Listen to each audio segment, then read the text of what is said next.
Hello everyone, आज है 24 जून और आज इस वीडियो में हम बात करने जा रहे हैं इंडियन ऑयल कॉरपोरेशन के बारे में। देखिए, काफी दमदार शेयर है ये और आज इसके नतीजे भी आए हैं। हालांकि नतीजे काफी बुरे आए हैं, तो शेयर की पिटाई होनी तो तय है आने वाले कुछ वक्त के लिए। लेकिन इस वीडियो में हम बात करेंगे कि खरीदारी करने का सही मौका यहाँ पर कब होगा, किस लेवल पर बाइंग करनी चाहिए और कितना टारगेट हम यहाँ पर अज्यूम कर सकते हैं। तो वीडियो को शुरू करूँ उससे पहले अगर आपने अभी तक चैनल को सब्सक्राइब नहीं किया है तो प्लीज अभी इसे सब्सक्राइब कर लीजिए, क्योंकि आगे भी बहुत सारे वीडियोस हैं जो आपको काफी ज्यादा हेल्प करेंगे। तो चलिए शुरू करते हैं। तो जैसे कि आप देख सकते हैं कि 87 रुपीज के ऊपर शेयर अभी ट्रेड करा है। पिछले एक महीने की बात करें तो पिछले एक महीने में 15% का ग्रोथ है। अब देखिए, 75 रुपीज के ऊपर शेयर था, बढ़िया रैली आई, 93 रुपीज तक पहुंचा, वापस गिरावट आई, 84 रुपीज तक गया, वापस तेजी 89 पर आया और वापस 87 रुपीज पर ट्रेड कर रहा है। पिछले एक साल की बात करें तो 42% की यहाँ पर हमें गिरावट देखने को मिली है।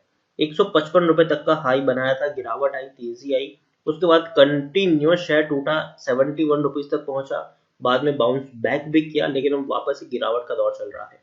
पिछले 3 साल की बात करें तो 54% की गिरावट है, 226 227 के लेवल से टूट रहा है ये शेयर। 226 227 के लेवल से ये शेयर टूट रहा है और कंटिन्यूअस टूट रहा है। और कोविड 19 ने तो हालत ही खराब करके यहाँ पर रख दी है इनकी।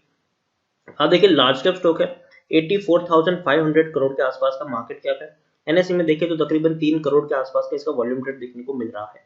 शेयर होल्डिंग की बात करें तो प्रमोटर के पास 51.50% की होल्डिंग है, एफएस के पास 7.19% की होल्डिंग है, म्यूचुअल फंड के पास 6.06% की होल्डिंग है, इंश्योरेंस कंपनी के पास 7.13% की होल्डिंग है, नॉन इंस्टीट्यूशनल इन्वेस्टर के पास 27.80% की होल्डिंग देखने को मिल रही है। यहाँ पर देखिए, सरकारी कंपनी है ये, प्रेसिडेंट ऑफ इंडिया सबसे बड़े प्रमोटर है, 51.50% की होल्डिंग है, एक भी शर्त गिरवी नहीं है, 28 म्यूचुअल फंड्स ने पैसा लगाया है, 502 एफएस भी यहाँ पर इन्वेस्टेड है। हाईएस्ट पब्लिक शेयर होल्डर की बात करें तो ओएनजीसी है यहाँ पर, oil and natural gas corporation limited, जिनके पास 14.20% की होल्डिंग है। इंडिविजुअल इन्वेस्टर होल्डिंग 4.37% यहाँ पर देखने को मिली है। डिविडेंड भी पे कर रहा है, 42% का डिविडेंड पे कर रहा है। मतलब अगर हम देखें तो कम से कम 4 रुपए 25 पैसे का डिविडेंड यहाँ पर मिला है और इस साल इन्होंने डिविडेंड पे किया है मार्च महीने में। यहाँ पर हम नतीजे के बारे में बात करें उससे पहले अगर हम यहाँ पर एक नजर कर लेते हैं तो टेक्निकल रेटिंग काफी अच्छी है अभी इनके लिए। पी काफी कम है, काफी सस्ता शेयर है ये, 6.51 का पी है, जबकि इंडस्ट्री पी 25.56 के आसपास है। बुक वैल्यू 115 के आसपास है, प्राइस टू बुक वैल्यू 0.75 है, ईपीएस 13.38 के आसपास है, डिलीवरीज तकरीबन 45 के आसपास देखने को मिल रही है।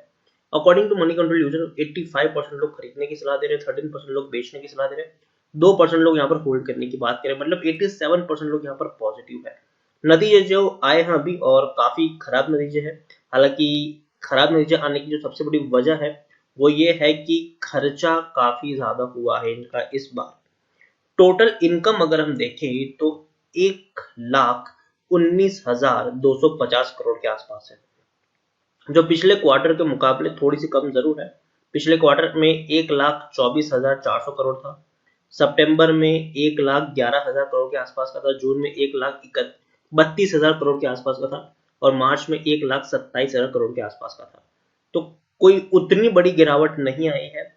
लेकिन जो इस बार जो सबसे बड़ी वजह है कि इनका मुनाफा कम हो गया, इवन लॉस में चले गए, खर्चा जो है वो 1,35,000 करोड़ तक पहुंच गया। जो पिछले क्वार्टर में 1,19,000 करोड़ था, उससे पहले 1,09,000 करोड़ था। तो वही एक सबसे बड़ी वजह है कि खर्चा काफी ज्यादा इनका हो गया और उसका रीजन भी है। देखिए, यहाँ पर आर्टिकल्स है, Indian oil corporation report massive loss. Loss इसीलिए हुआ Q4 में क्योंकि इन्वेंट्री लॉस हुआ है, यहाँ पर इन्वेंट्री लॉस हुआ है। देखिए, यहाँ पर रीजन ये है कि अगर हम देखें तो Wednesday report massive 5,185 crore loss in the March quarter after slump in oil price. देखिए, ऑलरेडी ऑयल प्राइस में गिरावट है और inventory loss for the company, oil price resulted in record inventory loss, क्योंकि भैया ऑयल प्राइस अगर गिरेगी तो डेफिनेटली इन्वेंट्री लॉस इनको देखने को मिलेगा ही मिलेगा। और जो नेट लॉस है वो काफी ज्यादा है। यहाँ पर अगर हम बात करें, the loss was preliminary due to the inventory loss and lower refining margin. Loss इतना ज्यादा हुआ क्योंकि पहला तो रीजन है कि इन्वेंट्री में लॉस हुआ, दूसरा जो इनका रिफाइनिंग मार्जिन है वो काफी कम हो गया। The company recorded inventory loss of rupees 14,692 crore. चौथे क्वार्टर में अगर हम देखें तो 14,700 करोड़ तक का इनका इन्वेंट्री लॉस हुआ है, जो इसी साल जो मतलब पिछले साल अगर इसी क्वार्टर में सिर्फ 1,800 करोड़ से भी कम का जो इन्वेंट्री लॉस था, वो इस बार 14,700 करोड़ तक पहुंच गया।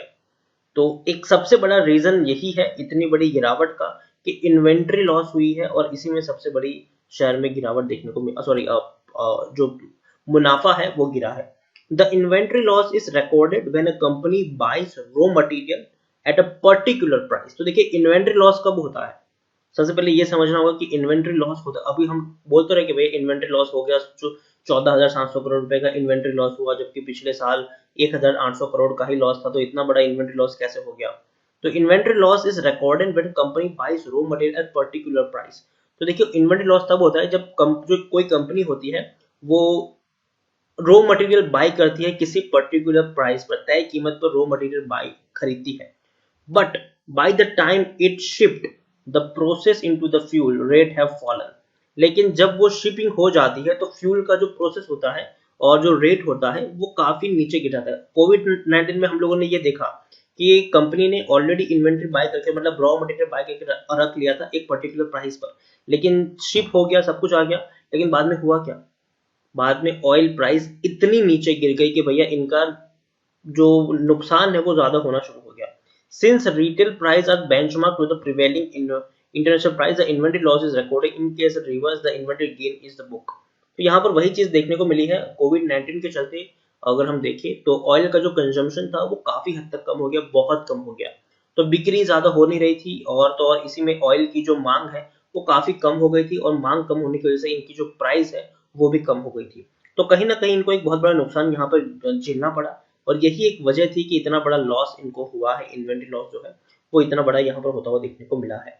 यहाँ पर हम अगर देखने की कोशिश करें तो आपको देखिए 9,101 करोड़ का लॉस हुआ है मार्च क्वार्टर में, वो काफी बड़ा है, क्योंकि इससे पहले कंपनी 2,500 करोड़, 100 करोड़, 3,300 करोड़, 5,731 करोड़ तक का मुनाफा कर चुकी है। जब इतना बड़ा मुनाफा करने वाली कंपनी इतना बड़ा जब लॉस बुक करती है तो जाहिर सी बात है कि शेयर में हल्की सी गिरावट आना तय है। लेकिन हालांकि ये एक्सपेक्टेड भी था, ये जो गिरावट थी वो एक्सपेक्टेड भी थी, क्योंकि कोविड के चलते एक बहुत बड़ा नुकसान हुआ है, ऑयल कंजम्पशन कम हो चुका है, और तो इन्होंने जो ऑलरेडी ऑयल की जो कीमत है वो इतनी नीचे धस चुकी है कि इनका नुकसान तो थोड़ा सा तो तय था ही था। लेकिन लॉन्ग टर्म के लिए कंपनी बढ़िया है। आपको देखिए कि प्रमोटर के पास 51.50% की होल्डिंग है, एफआईएस के पास 7.66% की जो होल्डिंग थी वो 7.19% की होल्डिंग, मतलब बहुत ज्यादा होल्डिंग एफआईएस से नहीं गिराई है। म्यूचुअल फंड ने खरीदारी की है, 5.78% की होल्डिंग 6.06% है। इंश्योरेंस कंपनी जहां थे वही है, 7.18% की होल्डिंग 7.13% की हमें देखने को मिल रही है। ओवरऑल अगर मैं बात करूं तो इंडियन ऑयल ऐसा नहीं कि सिर्फ ऑयल बिजनेस में है, गैस बिजनेस में भी काफी बड़ा नाम है। भारत गैस भी इनका, अगर इंडियन सॉरी भारत जैसे इंडियन की अगर हम बात करें, इंडियन जो गैस के सिलेंडर्स आते हैं वो भी इन्हीं के होते हैं, तो काफी बड़ा इनका नेटवर्क है, और अगर मैं कहूँ तो काफी बढ़िया और दमदार शेयर है ये। देखिए नतीजे बुरे आए हैं मानता हूं, और इससे शॉर्ट टर्म में थोड़ी सी गिरावट आएगी, थोड़ा सा प्रेशर बनेगा शेयर के ऊपर, लेकिन अगर आप लॉन्ग टर्म के निवेशक हो ना तो जरूर ये शेयर आपको बढ़िया से बढ़िया रिटर्न देने का दमखम रखता है। देखिए ऐसा तो है नहीं कि कोविड की वजह से ऑयल का जो कंजम्पशन है वो काफी हद तक कम हुआ है, लेकिन फिर से शुरू होगा कि नहीं, मतलब फिर से शुरू होना बहुत मुश्किल है, जी नहीं, वक्त लगेगा इकोनॉमी को बाउंस बैक करने में, वक्त लगेगा कोरोना को खत्म होने में। याद रखिए जिस दिन कोविड की दवाई आ गई या फिर वैक्सीन आ गई और कोरोना अगर खत्म हो गया तो वापस से लोग ट्रैवल करना शुरू करेंगे, घूमना शुरू करेंगे, ऑयल का जो कंजम्पशन है वो वापस से बढ़ना शुरू हो जाएगा, और इनको इनडायरेक्टली बहुत बड़ा फायदा आपको मिलता हुआ देखने को मिल जाएगा।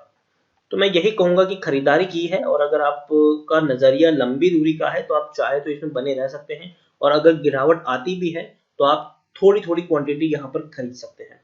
जो लोग फ्रेश बाइंग करना चाहते हैं उनको मैं कहूंगा कि 85 के लेवल के बाद अगर आप चाहें तो हर गिरावट पर थोड़ी थोड़ी क्वांटिटी खरीद सकते हैं। अगर आपको 100 शेयर्स खरीदने हैं तो पहले 20 शेयर खरीदे, फिर वेट करें, नीचे जाता है तो और 20 शेयर खरीदे, फिर वेट करें, अगर नीचे जाता है तो और 20 शेयर खरीदे। इस तरीके से आप यहाँ पर क्वांटिटी को ऐड करते जाएं तो आपको जरूर आने वाले दिनों में बढ़िया से बढ़िया रिटर्न यहाँ पर मिलता हुआ दिखाई देगा। तो इंडियन ऑयल के बारे में मैं यही कहूंगा कि काफी अच्छी कंपनी है, मानता हूं कि शॉर्ट टर्म में प्रेशर जरूर बनेगा इसके ऊपर, लेकिन अगर आप लॉन्ग टर्म के निवेशक हो तो पैनिक करने की जरूरत नहीं, आप चाहे तो यहाँ पर बने रह सकते हो, और काफी अच्छा प्राइस और मोमेंटम आपको वक्त रहते देखने को यहाँ पर मिल जाएगा। तो इसी के साथ वीडियो को एंड करूंगा। अगर आपको वीडियो पसंद आया हो तो प्लीज इसे लाइक करें, शेयर करें। चैनल पर अगर आप पहली बार आए तो प्लीज सब्सक्राइब करें, और इंडियन ऑयल के बारे में आप क्या सोचते हैं वो भी आप मुझे कमेंट में लिख कर बता सकते हैं। Thank you.